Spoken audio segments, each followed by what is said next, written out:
اول خو ګران مشر ایجاز خټک صاحب ته د کتاب مبارکي وایم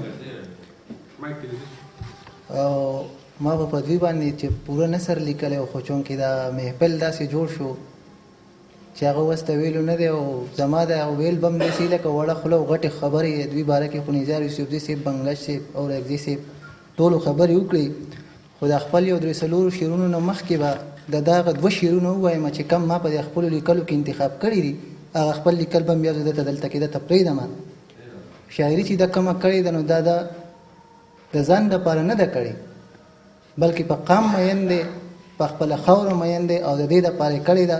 هغه ټول نچوړ ما د شاعري نه ده لوستې، خو ما اجاز خټک لا لوستی دی.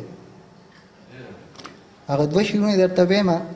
زما شاعري ده د اولس د سوکالۍ دپاره، زما شاعري ده د اولس د سوکالۍ دپاره، زه خو لیکل کوم د ژوند د خوشحالۍ دپاره، زه خپل غزل ته چېرته ډمه ګډولی نه شم، زه خپل غزل ته چېرته ډمه ګډولی نه شم، نشم کولی شاعري د خرمستۍ دپاره.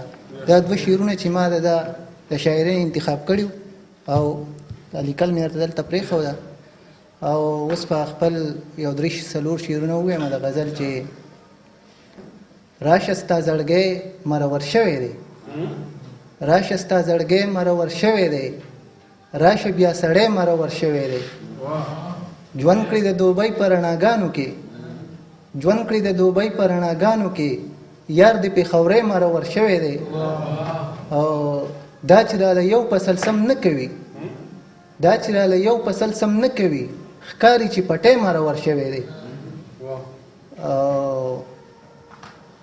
بیا دلسوز د مینې جواري وکړه، بیا دلسوز د مینې جواري وکړه، بیا ته خپل پردی مرور شوی دی. تاسو ډېر ډېر مننه.